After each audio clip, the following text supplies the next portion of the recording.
Bom dia a todos! Dando continuação ao nosso estudo do livro Recordações da Mediunidade, estamos aqui novamente para dar prosseguimento ao capítulo Complexos Psíquicos. Hoje, exatamente 21 de junho de 2017, e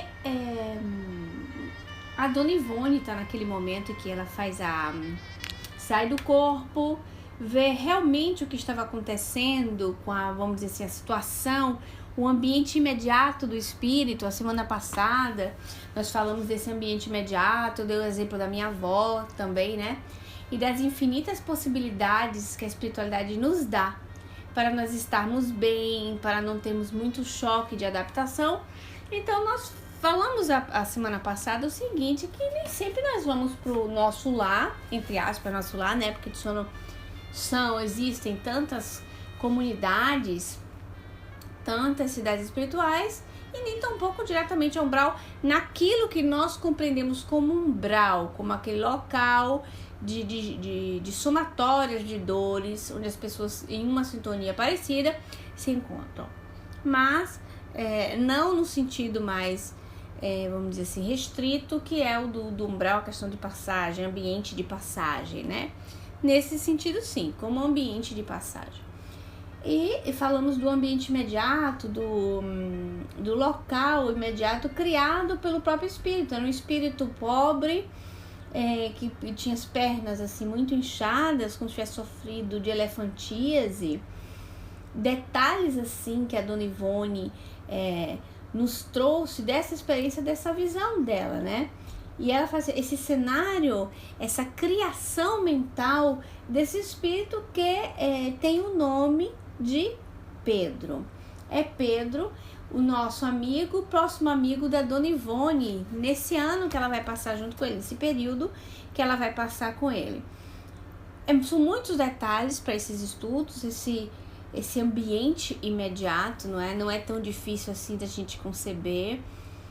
E antes de eu começar a leitura, existem duas questões muito curiosas, por isso que a gente nós vamos pegando as nuances, né, desses estudos de uma experiência de um espírito, uma experiência de um outro livro, com outro médium, enfim.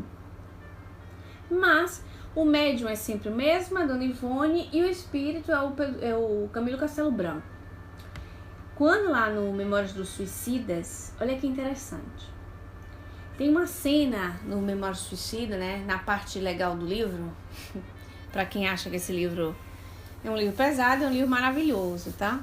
Então tem uma cena lá, assim, pra metade pro fim, em que os suicidas que já estavam mais equilibrados com suas energias, enfim, eles iriam encontrar os seus familiares.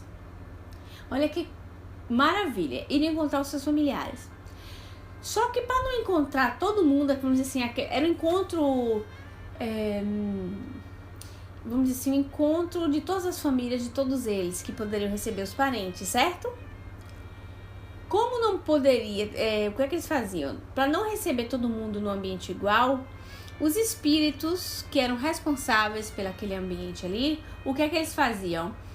Eles preparavam para cada espírito o ambiente mais perto reconstruir um ambiente familiar. Literalmente, o ambiente.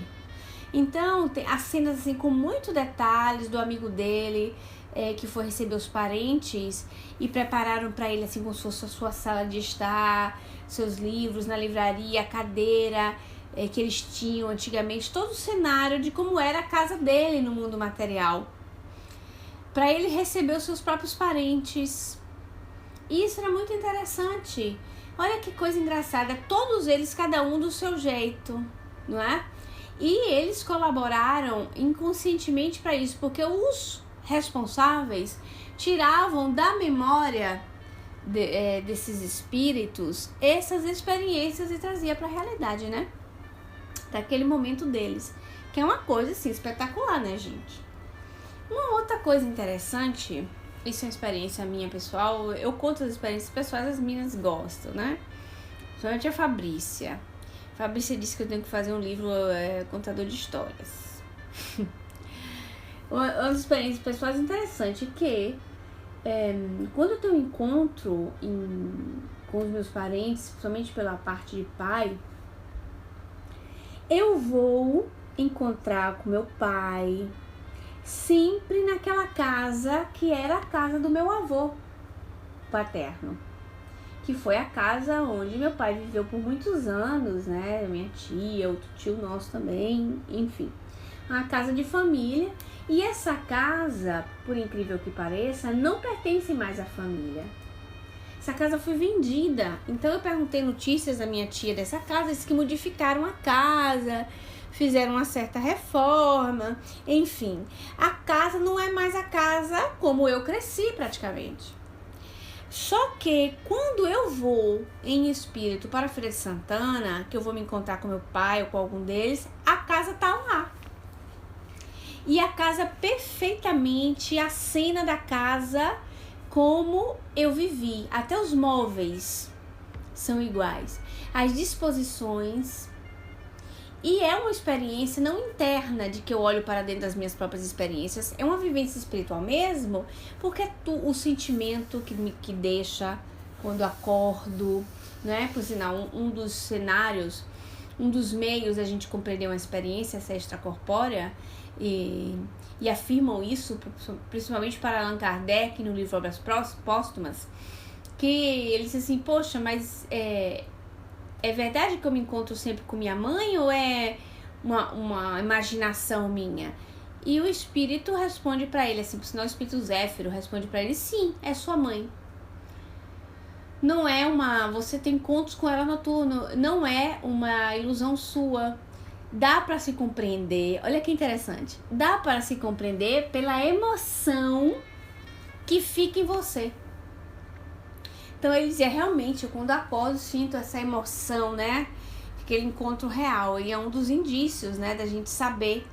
Sabe quando outro dia eu vi a Kelly, que é do nosso grupo, que ela dizia assim, que ficou com aquela sensação de ter sonhado com o tio dela, e foi uma sensação gostosa, daquele abraço, aquele beijo gostoso, assim, que ela sentia, chega aquela beijão, assim, na bochecha, com muito carinho, e ela sentia, e acordou com essa emoção, que passou bem, se sentiu bem por muito tempo, que era um tio muito querido para ela.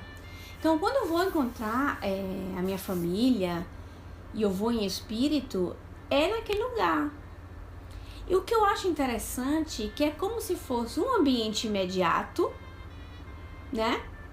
Um ambiente imediato sobreposto àquele ambiente daquela casa, porque é um ponto de encontro praticamente. E é tão curioso isso que eu já tive dezenas e dezenas de sonhos, de diálogos com eles, com tios, tudo ali.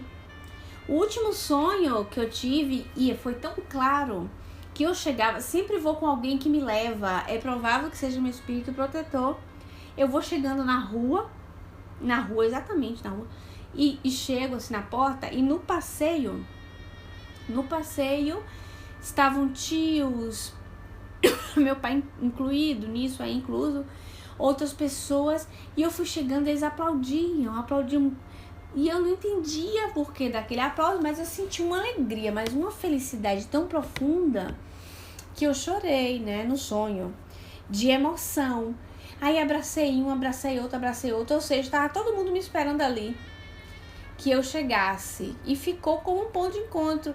E você imagina que é um ambiente imediato. É um ambiente imediato sobreposto à dimensão daqui, a terceira dimensão, né? É uma coisa muito interessante isso. Porque, por que será que acontece isso? Não sei. Não sei exatamente dizer isso. Também não sei dizer se é um ambiente da moradia dele, se ele construiu a moradia ali, tá por ali. Eu acho que não. No caso dele, eu acho que não. Eu acho que é como se fosse um ponto de encontro mesmo da gente, certo? Eu não chego aí em colônia ainda com ele, não sei. Mas quando eu tenho os encontros familiares, por incrível que pareça, é sempre nesse mesmo ambiente, igualzinho a casa com tudo, com os móveis, enfim. Então, aí aqui a Dona Ivone diz pra nós: com a continuação do fenômeno nas noites subsequentes e com a orientação do espírito guia Charles, quando encarnada, residia no casebre, que agora, desencarnada, continuava no mesmo local, fixando o pensamento no cenário passado. Olha, fixava o pensamento no cenário passado. E por isso mesmo construindo-o ao derredor de si, para seu desfruto ou seu infortúnio, a força de tanto recordá-lo, sendo, portanto, esse o seu ambiente imediato, ou seja, tipo de criação mental sólida, idêntica às analisadas pelo sábio professor Ernesto Bozan. Você vê que ele fala aqui no feminino, quando encarnada, não é porque é entidade, tá? Então, a entidade Pedro, certo? E ela fala que no livro Crise da Morte, também Ernesto Bozano trouxe essas informações. Provavelmente, no meu caso, uma experiência desse tipo marca mais em mim o registro. E eu fico com o registro mais forte, né?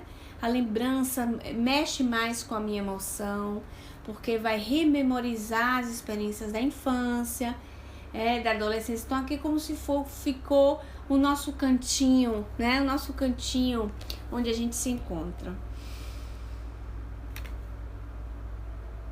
Disseminada, como sabemos, por toda parte. Foi. Aí depois ele diz aqui, e Charles acrescentou, bom dia, Massinha, tudo bom? Bem-vinda. Irene, Dona Edna, beijão, viu? Bem-vindos também. E Charles acrescentou, entrego-te esse pobre irmão para que o consoles dos teus infortúnios, instruindo nos princípios da renúncia aos bens terrenos, que ainda aprecia pela aquisição dos bens espirituais. Podes fazer isso, faze-o e serás auxiliada. Ora, vamos recapitular algumas questões importantes para que o pessoal que pegar esse áudio aqui pela primeira vez saiba do que a gente está se tratando, né? A Dona Ivone se encontra numa casa no Rio de Janeiro, que é uma casa que ela morava de favor, né? Então ela foi para casa de um parente para ajudar, que o parente estava doente. E chegando lá, ela encontrou no ambiente familiar dois espíritos que estavam mexendo muito no psiquismo do parente dela, que estava com um problema muito sério no duodeno, que era uma doença real mesmo, examinada, comprovada, enfim, mas que a presença daqueles dois espíritos causava danos ainda mais profundos, porque era, vamos dizer assim, superlativa, aumentava a situação, saía da proporção do normal e ficava uma coisa assim, terrivelmente sofrida para ele, que com toda a medicina e que tomava conta, não dava conta daquilo ali, de ajudar, né? Então a Dona Ivone percebeu um espírito suicida, que era um parente desse próprio amigo dele, ou desse parente dela, um espírito suicida que foi socorrido. Então, menos um, não estava mais isso. E esse outro, no qual eu descrevi o ambiente para vocês, que se chamava Pedro. Lembrando para vocês que a Dona Ivone, nesse período, que era 1956, 1955, ela estava psicografando um livro que se chama Nas Voragens do Pecado, que é um dos livros da trilogia da vida dela mesma, né? Então a Dona Ivone estava num período conflituante, vocês são de acordo? Porque psicografar, desconfiar que um daqueles personagens é você, por intuição, perceber aqueles sofrimentos causaria nela uma situação de olhar muito para dentro de si, não é verdade? Ela ia ficar muito tempo olhando para si e perdendo energia olhando para si. O que a espiritualidade faz? Peraí, vou colocar você para psicografar esse livro, porém vou desfocar o teu pensamento de ti mesma para focar na dor de um outro. Porque quando te empenhe a auxiliar quem sofre, as tuas dores são redimensionadas, porque não colocando muito nosso foco em nós mesmos, não é? O que acontece? A nossa dor, o nosso sofrimento, ele pega uma dimensão real. Redimensionando isso, as situações para ela ia ter dor, mas ela ia ter um outro foco. Vocês entendem? ela ia ter um outro foco. Aí o que é que Charles faz? Charles, muito malandramente, diz pra ela, né? Entrego-te este pobre irmão para que os consoles nos seus infortúnios. Ou seja, responsabilizou-a. Já aconteceu alguma vez na vida de vocês? Agora é uma coisa assim muito íntima, né? Ninguém precisa saber. Né, Irene? Né, dona Edna? Já aconteceu com vocês e vocês estarem passando por uma situação assim chata? Um sofrimento, uma coisa pessoal mesmo, nossa, passamos todos, né? E ali você tava querendo sofrer a sua fossa? Sabe quando você tá querendo curtir a sua fossa? Vocês conhecem a expressão curtir a própria fossa? Em Minas Gerais tem, no Rio tem essa expressão? Tem que aqui em São Paulo. Curtir a sua própria fossa, curtir sua dor de cotovelo.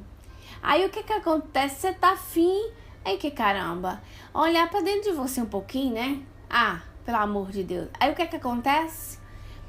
Vem o povo e empenha você com um trabalho com alguém, né? Não é assim? Empenha você com um trabalho, dá uma atividade pra você. E se você tiver um amadurecimento mais ou menos espiritual, você não tem como negar. Aí você fala, nossa, eu não tô aguentando comigo. Tem isso, gente? Vocês têm isso? Não tô aguentando comigo. Como é que eu vou auxiliar outros se eu não tô dando conta de mim? Vocês já passaram por situações assim? E aí, a pessoa que te empenha, ela é tão legal com você. Ela é uma pessoa tão adorável, e você já tem uma certa consciência da vida espiritual, aí você não consegue dizer não. Aí você pega o empenho e vai tomar conta daquela pessoa, ou daquela circunstância, ou daquela atividade, seja ela qual for, nobre sempre, né? Sempre atividade nobre. Aí o que é que acontece? A gente pega e desfoca, né? Não diz assim... Tem umas frases dessas. Sabe essas frases de Facebook, gente? Frase de Facebook. Frase de Facebook tinha uma coisinha que dizia assim... enxuguei a minha própria lágrima e fui socorrer o amigo que chorava. Ou coloquei a minha dor de lado e fui enxugar a lágrima do amigo que chorava. Uma coisa assim. Vocês conhecem essa expressão. E é uma expressão real, né? Você tá morrendo ali, ó. Enxuga a sua lágrima e diz, ok, meu Deus, vou lá. E nós temos exemplos enormes. Primeiro que estamos falando da própria Ivone, do Amaral Pereira, que é ela. Mas, assim, outros, tipo Chico, que é uma referência pra nós, né? O Chico... Vocês acham que Chico tinha as dores dele, pessoal? Se nós estudarmos as biografias de Chico, e tem muitas, nós vamos perceber o quanto Chico era humano. Tirando essa santidade que a gente tem mania de fazer as pessoas santas. E santificando, nós criamos distâncias, né? Então, já que fulano é santo, eu não tenho como alcançar o patamar dele. Não é verdade. Então, o Chico, você estudando as biografias dele... Você percebe o quanto ele era humano. E quando a gente vê que uma pessoa assim, do nível espiritual dele, humano, que sentia dores, que sentia tristeza, que também se desiludia, que também tinha os seus dias que era mas ele era obrigado a ser out, né? Ele tinha que ficar up. Tinha que ficar up. Não podia ser corrigir, né? Porque você sabe nunca na vida que André escute e depois me corrija meu inglês. Então, ele tinha esse tipo de comportamento e sempre muito assim, estimulado pelo próprio Emmanuel, né? Então, quando tem uma cena do livro escrito da biografia do Chico, Por Detrás do Véu de Isis, se eu não me engano, tá, gente? Tem uma cena assim que ele tenta ajudar uma mulher com a psicografia, não sei o que, é do filho morto dela, desencarnado. E ela diz que aquela psicografia não era do filho dela, que era tudo mentira, não batia nenhuma informação.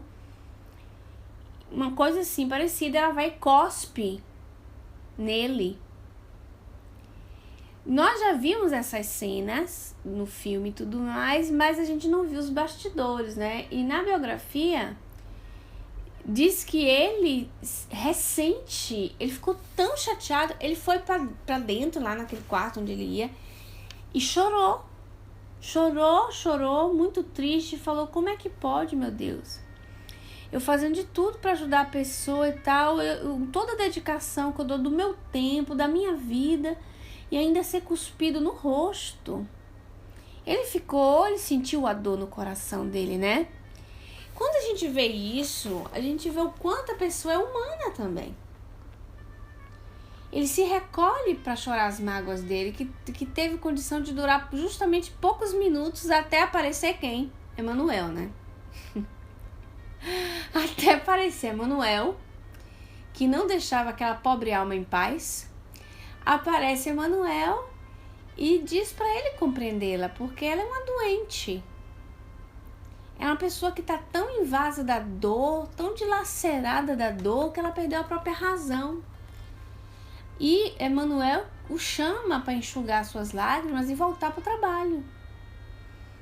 Então Chico, ali naquele momento com aquele lencinho, né, que pessoas usam assim, enxuga as lágrimas, já tinha limpado o rosto e tudo mais, e volta novamente para o trabalho da psicografia, para consolar outras pessoas.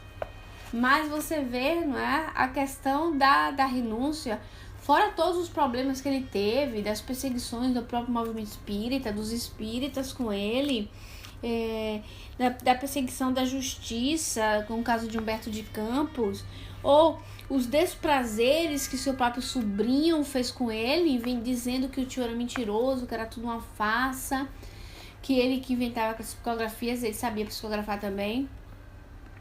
Saiu no jornal, o sobrinho obsediado para derrubar o Chico, um menino que ele tinha criado com todo amor, que vocês sabem, né, que ele tinha ajudado a criar os sobrinhos.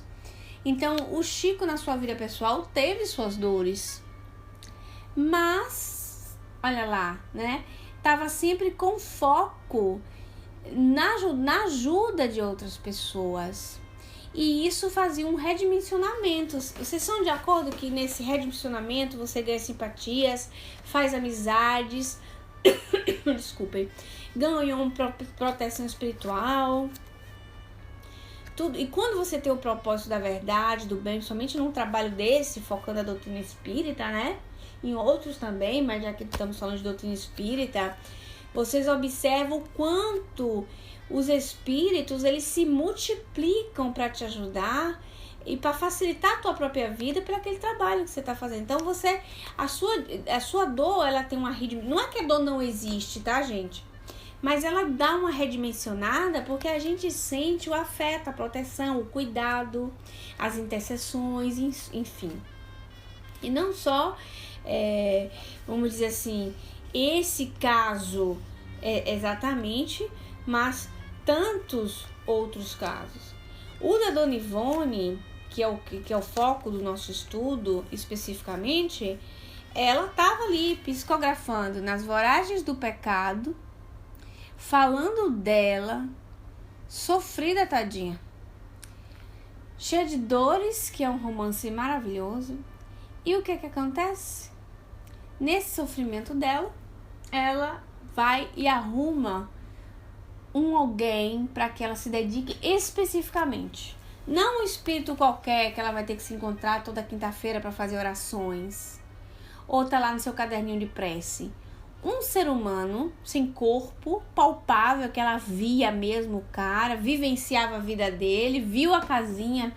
Então Charles diz, olha, tá na tua mão, resolve você tem competência para isso, ajuda-o a se desvincular da vida material, ele dá muito valor às coisas materiais e faz com que ele dê valor, vamos dizer assim, se apaixone, se encante com os bens espirituais. E era um cômpito dele, ele era um espírito. Vocês acham que na nossa cotidianidade nós temos a condição de envolver as pessoas, de demonstrá-las o quanto é prazeroso, satisfatório, maravilhoso esse contato com os bens espirituais, nessa aquisição desses bens espirituais, muito, né? Ao ponto que essas experiências são tão gratificantes, essas amizades construídas, seja no ambiente material, seja no ambiente dos espíritos, que são muitos, né? Darem uma satisfação que, como diz lá no Evangelho, os gozos mundanos não poderiam nunca deixar em nós esse sabor de satisfação, esse sabor da alegria, do quero mais. Apesar que a gente já sabe que o bem, ele vicia a mente, né? Ele produz serotonina, neurotransmissores, enfim.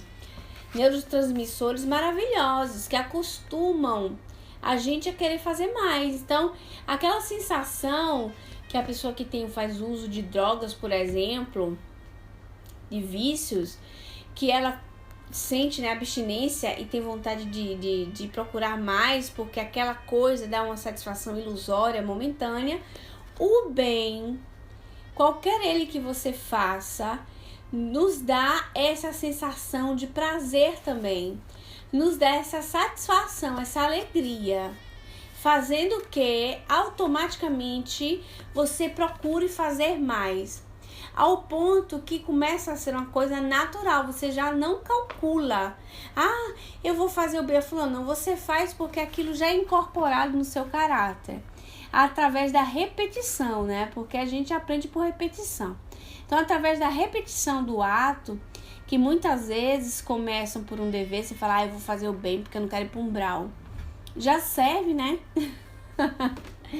Eu vou fazer o bem, viu? Porque aquela situação de André Luiz ali, não quero isso pra mim não, tô fora. Já vale. Vai ser muito melhor quando você não pensar mais em fazer o bem para ter alguma coisa em troca, mas também já vale, porque é uma repetição daquela coisa que vem natural, proporcionar alegrias a outras pessoas, proporcionar momentos de felicidade, de carinho, de escuta.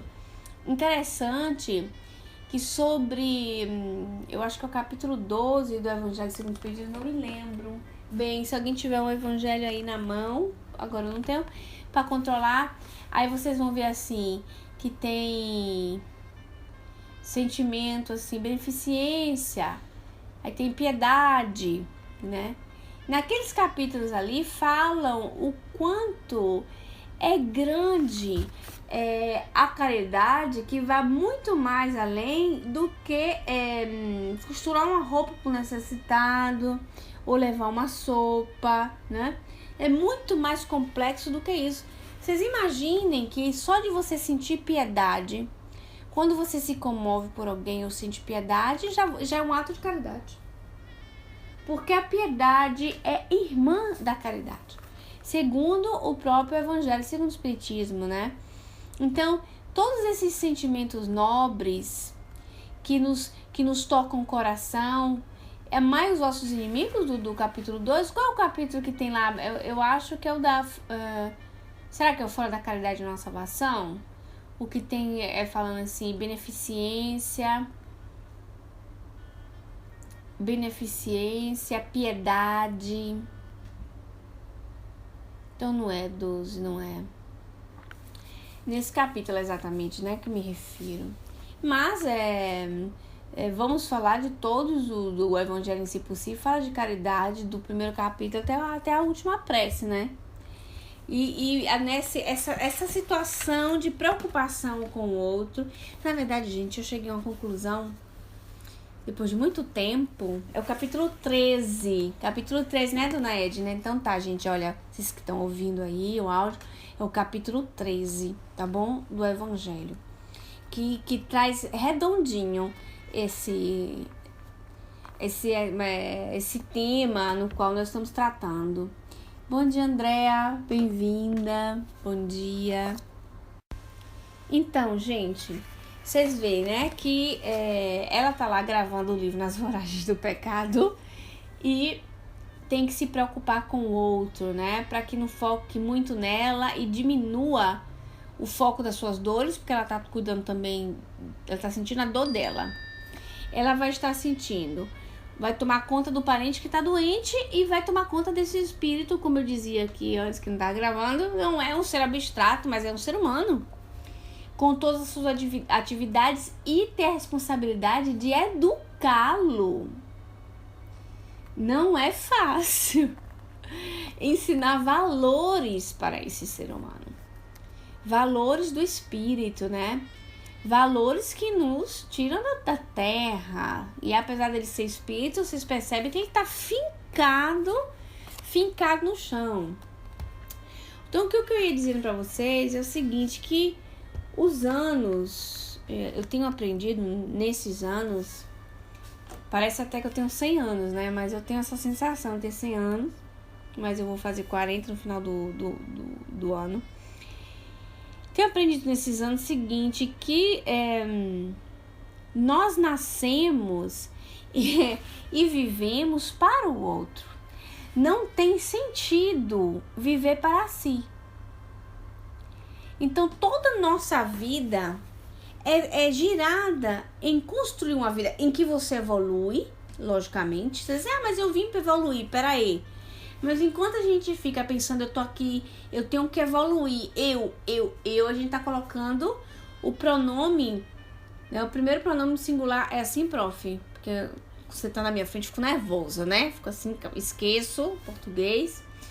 Primeiro, é com você mesmo, André, é você mesmo. Não finge que você não está ouvindo. Cadê Camilo? Camilo hoje não está presente.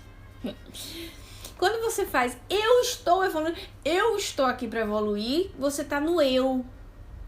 Quando nós colocamos a primeira pessoa do plural, nós estamos aqui para evoluir, nós já passamos do egoísmo para o altruísmo. É logicamente que a gente vai diminuindo para uma coisa, aumentando para outra, faz parte da evolução.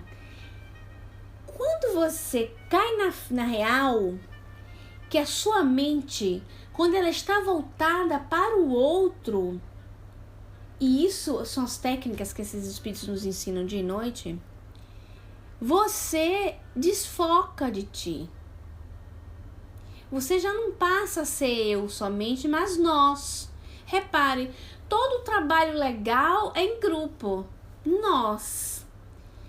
Estudo, olha quantos anos estamos aqui, né? Nós estudamos nós. Se a gente tá sentindo uma dor, eu tô sentindo uma dor, a minha dor alivia quando eu condivido com outros. Redimensiona. Enfim, eis a grande lei de Deus, né? Da fraternidade. E eu tava lendo isso ontem no Livro dos Médiuns, né? Pra quem não é muito chegado, os Livros dos Médiuns é apaixonante. É incrível. Eu sou uma suspeita enorme pra falar dos livros da codificação espírita. E esse envolvimento do viver para o outro faz com que a nossa mente crie justamente os galhos, no qual Jesus nos diz, como a parábola do grão de mostarda, que ela é bem pequenininha como semente, mas que quando cresce faz uma copa enorme para que as aves do céu façam moradia. Né? Por que o grão de mostarda e não uma plantinha rasteira? Por que as aves do céu e não ninhos de serpentes? Que é rasteiro, que é mais fácil, né? Para que a gente entenda que a gente finca como árvore sólido na terra, no mundo. Eu preciso viver, eu tenho que amar a vida, eu amo a vida material, eu amo viver, por que não? Viver a vida material faz parte, é necessário. Mas ao mesmo tempo, a minha copa, ela cresce, os meus galhos crescem. E se eu me preocupo com o outro, eu tenho frondosas oportunidades de abrir espaço para que as aves do céu façam moradia. Mas se eu tô sempre eu e eu tô no egoísmo, certo? Eu não consigo abrir essa copa. E aí as aves do céu não encontram espaço para fazer moradia na minha cabeça. E o engraçado da cabeça, outro dia a gente conversava, né, André, um tempo atrás, de falar disso, que a copa abria a cabeça e a gente fez associação com a glândula pineal, né? Receber do alto essas conexões que nos vão dar saúde, enfim, né? Saúde de todo jeito é viver isso para o outro, porque quando você tá preocupado com o outro, né? Não era com você não? Quando a gente fez aquela análise da parábola do grão de mostarda, você tava assim, nem venha. Era você mesmo. Teu memória, rapaz. Eu esqueço que como, mas isso não esqueço não. Aí, você tá lá preocupado com o outro. Aí, já ouvi gente dizer assim pra mim: ai, Ju, mas a gente se preocupa demais com o outro e esquece de nós mesmos. Não é bem assim. Não é bem assim. Não estamos dizendo de você se transcurar como ser humano, ou seu corpo, ou sua vontade de viver, ou sua beleza, não é isso. Mas a mente ocupada com os outros, ai, fulano, eu vou solucionar o problema, eu vou me empenhar. Olha lá o capítulo piedade, né, sobre a piedade. Você já está trabalhando a caridade, porque fora da caridade não há salvação. Não é fora de mim, né? É fora da caridade. Como a piedade e a caridade, vocês são de concordar que quando você está preocupado com o outro, você está despertando o sentimento de caridade, você está despertando um mecanismo de solução para aquele problema e você está ocupado. Quando você está ocupado pelos outros, a sua vida tem mais sentido. Mas quando você está preocupado com os outros, outros estão preocupados contigo, porque é uma lei da atração, então você não está descuidado. Aí os espíritos nos dizem, na codificação inteira, que quando nós estamos empenhados para com os outros, eles estão empenhados conosco. Quem é fiel no pouco, é fiel no muito. E aí eles se dedicam para nós. Agora vamos. Vem Charles, pega a pobre da Dona Ivone e dá Pedro na mão dela. Certo? A Andréa colocou ali pra gente. Sim, porque a gente se afina com a lei do amor, que é trabalho e doação. A gente entra na roda e conquista amigos. Conquista uma infinidade de amigos. Eu não canso de bater nessa tecla, porque volta, gira e pirula. Isso é uma frase de Carla. Gira e pirula, volta e meia. Vocês vão ver em todos os romances, em todos, que funciona desse jeito. A turma termina os livros assim, ó, com dezenas e dezenas de amigos, situações que vão se resolvendo, não é? Turma do bem, né? Assim, vai se aumentando o círculo da fraternidade. Continua Charles. Compreendi que em sólita confusão se estabeleceram... Continua Charles, não, continua Dona Ivone, perdão. Compreendi que em sólita confusão se estabelecera no entendimento do pobre espírito, o qual se via nova casa no local da sua e a reforma geral do terreno. Também continuava vivendo no seu amado casebre, o que equivale dizer que, criando ele mesmo o seu ambiente através das recordações fixadas na mente, residia como espírito entre nós outros, os moradores do prédio novo, ao passo que, se deitava na sua velha esteira, eu distinguia, deitado no soalho do próprio quarto de dormir, de C.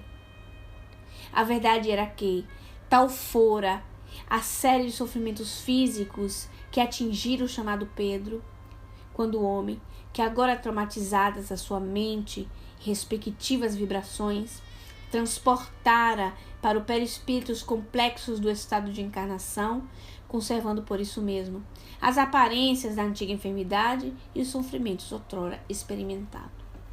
Então, ele, com os traumas, com os desgostos, com as situações no qual se envolveu, continuava vivendo na mesma casa. Então, na cabecinha dele, ele estava dormindo na esteirinha dele, dentro do casebre, né?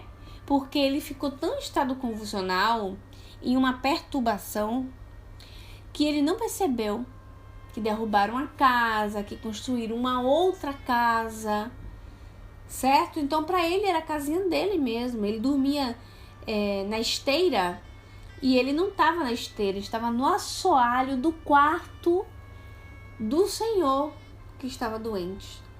E olha que situações assim extremamente curiosas. Porém, semana que vem nós vamos reler novamente esse mesmo trecho, porque tem muitos detalhes para a gente ir observando, certo? E vocês observem o que é uma mente cristalizada. É por isso que nós, em si por si, nós aí eu incluo todo mundo, inclusive eu mesma, nós temos que estar atento com ideias fixas, com construções mentais fixas. Essas podem ser estratégias dos espíritos em obsessões, como também de nós mesmos em auto-obsessão, porque você sabe que nós nos auto-obsediamos?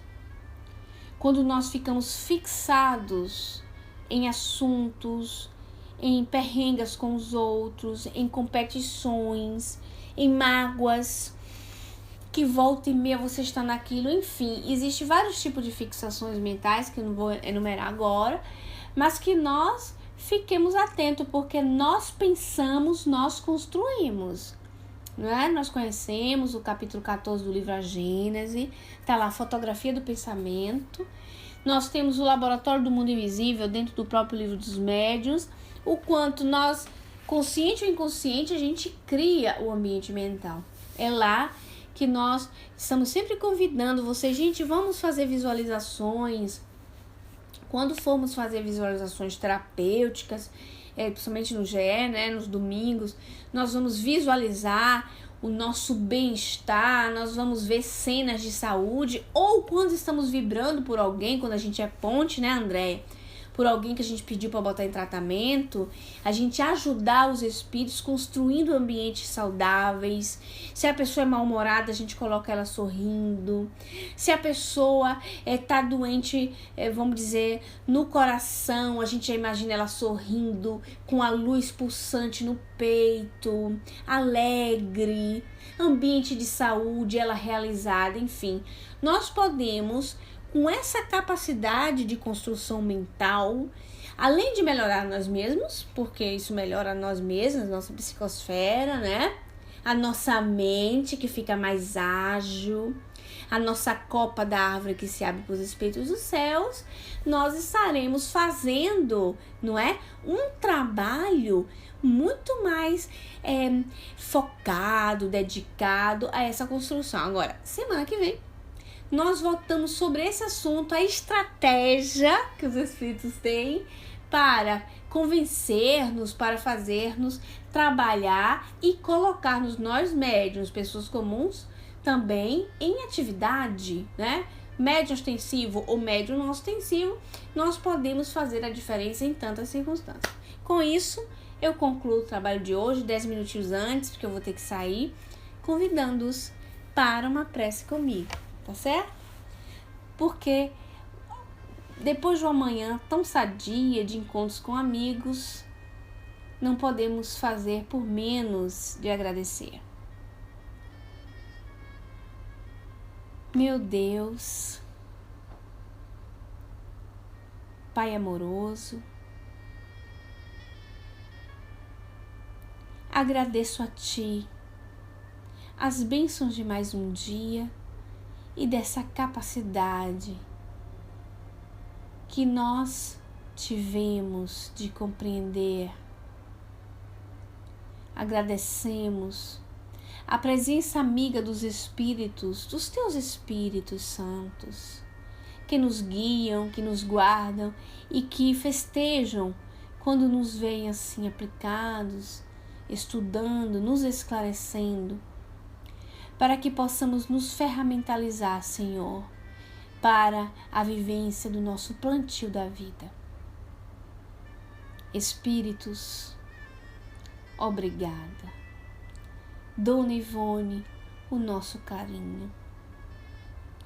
A vocês, espíritos anônimos, que os nomes muitas vezes não nos vêm em mente ou não brota no nosso coração, também o nosso agradecimento por compor um trabalho que fazem de nós todos operários de Jesus. Que o Mestre nos abençoe e que o nosso dia seja de muita paz. Graças a Deus. Graças a Deus. Que assim seja. E vamos lá.